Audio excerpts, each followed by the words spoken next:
make sure you go over here and subscribe to my live stream channel.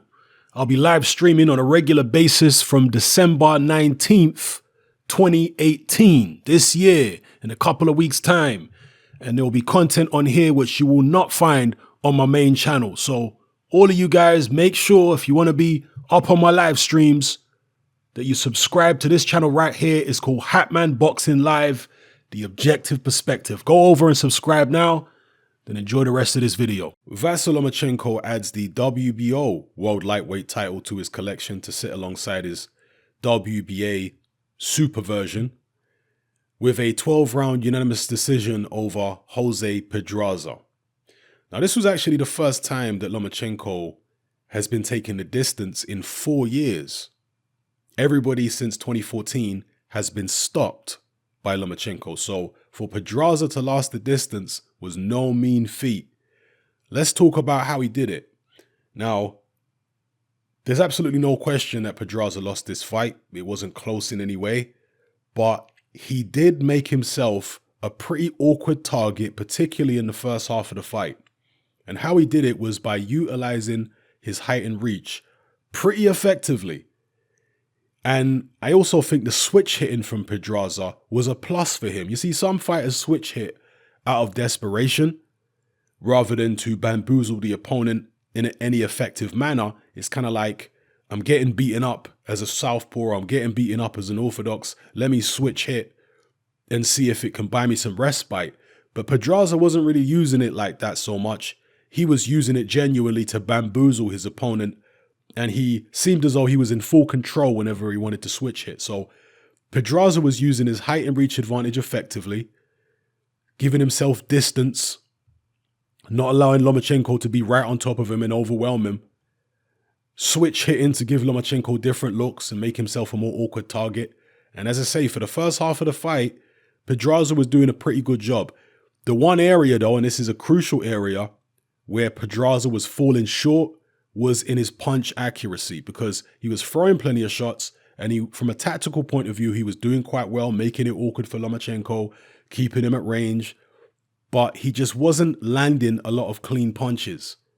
The shots that Pedraza was throwing, most of them were landing on the gloves or the arms or the elbows. The ones that did get through tended to get through when they were half blocked. A shot which has had most of the sting taken out of it by a glove that just sneaks around the guard slightly. Shots like that Pedraza was landing. I'm not saying he didn't land any clean shots. He did land some.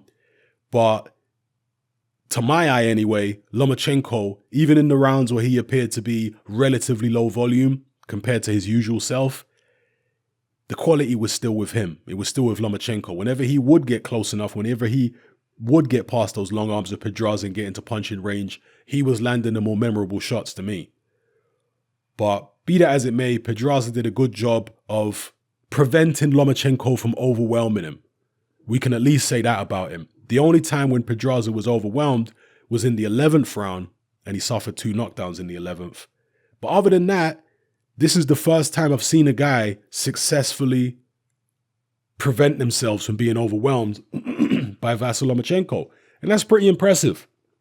But obviously you have to bear in mind that Pedraza had the height and reach on him. Is Pedraza a naturally bigger man than Lomachenko? I don't know. Lomachenko did fight in the lightweight division as an amateur. For a long period of his amateur career, he was fighting at lightweight. Pedraza's also boxed at lower weights. So I don't know whether Pedraza is naturally bigger than Lomachenko, but he certainly had the height and reach and used it fairly effectively. Lomachenko was his usual self.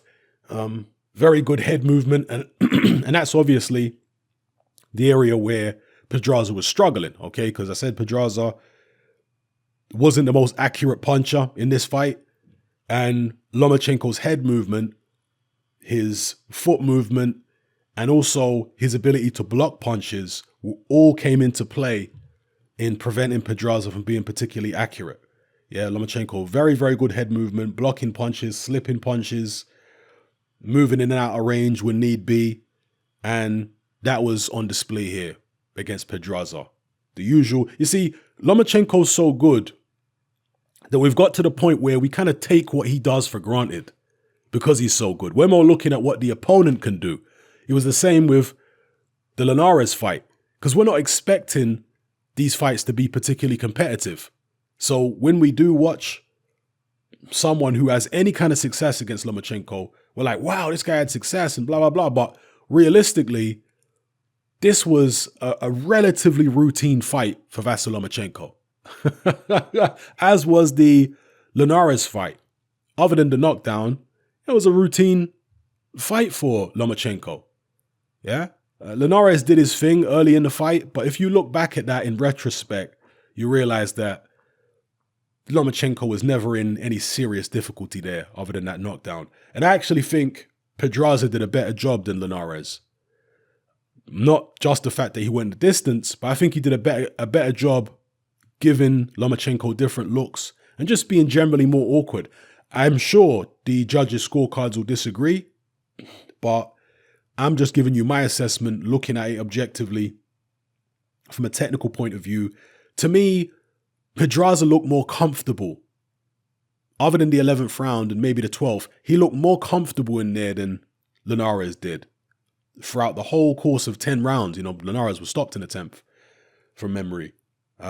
Linares looked overwhelmed. At the point when Linares scored the knockdown, he was getting overwhelmed at that point. And that's when the knockdown came against the run of play and, helped him out a bit. But Pedraza, I think, just did a better job of being awkward and not making himself a ready and available target and being unpredictable. Whereas Linares, I feel, was a little more predictable for Lomachenko. And once he had sussed out how to avoid the power of that straight right hand, it was downhill for Linares from there.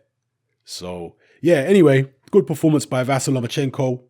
Maybe tougher than some people would have expected, but look, no man is superhuman. Vasyl Lomachenko is very good, but he's going to come across adversity from time to time, and there will be tougher fights than this. This fight was maybe a little more challenging than we're used to seeing Lomachenko in, even though he won it hands down. But there are going to be much tougher fights than this. Now, one thing which people are pointing out is the fact that Gervonta Davis stopped Pedraza. We have a look at the box rec here. This was back in 2017, so it was only last year. It feels like it was longer than that. Gervonta Davis has been in the wilderness for so long. It feels like the Pedraza fight was 2-3 years ago. Apparently it was just last year. It was early last year, to be fair, in January. But still, I guess it's nearly 2 years ago now then, yeah. All right. But people feel like Gervonta Davis did a better job. He stopped Pedraza in 7. Now, I would have to go back and look at the Gervonta Davis fight again because I only saw it once. I watched it live at the time. I'd have to go look back at the fight again.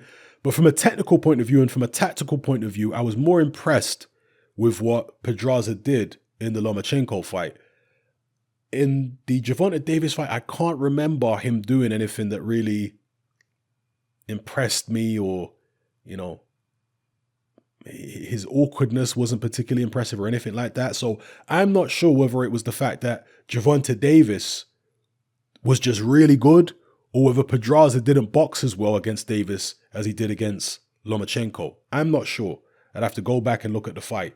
But certainly on paper, Gervonta Davis did a better job than Vasyl Lomachenko did.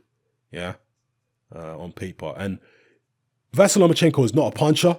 I mean, I'm not saying he's a feather-fisted, but he's not a one-punch knockout man. That's what I mean to say. Whereas Tank Davis definitely is a big puncher. He is. He's a powerful, short, stocky little guy, hits very hard. Definitely the bigger puncher of the two, I would say.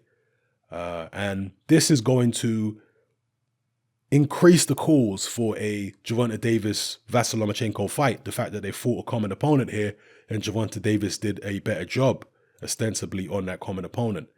And as I say, it was only 2 years apart. So perhaps Pedraza has improved since the Gervonta Davis fight, or maybe it was just Gervonta Davis's power. Maybe Gervonta Davis has just got the style that Pedraza wasn't able to deal with, given the fact that he's, more of a power puncher than Vasyl Lomachenko.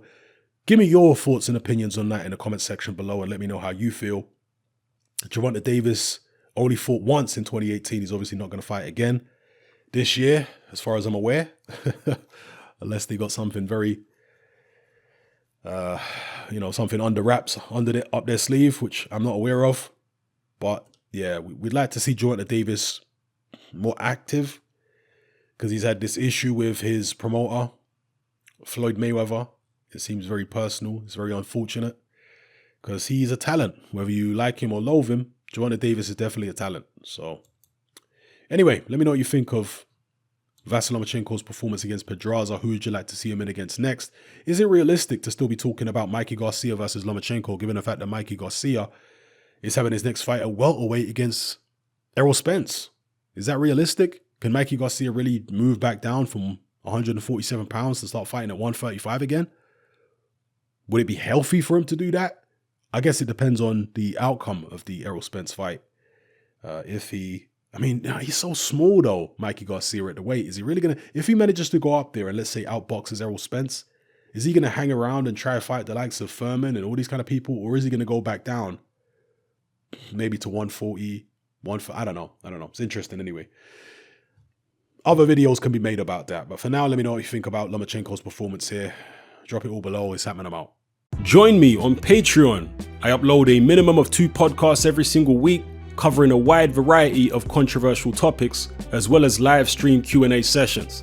Take a look on screen right now at some of the podcasts I've produced so far. For just $3 a month, the equivalent of about £2 a month, you get access to all my new podcasts and my entire back catalogue of past podcasts, including my popular Confessions of a Nightclub Bouncer series.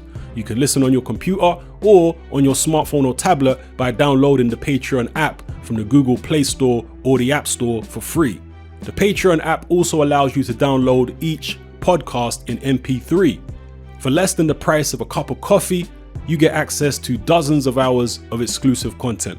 It's easy to sign up, there's no contract, and you can cancel at any time. So come and join our community of free and critical thinkers by signing up with me here on Patreon today.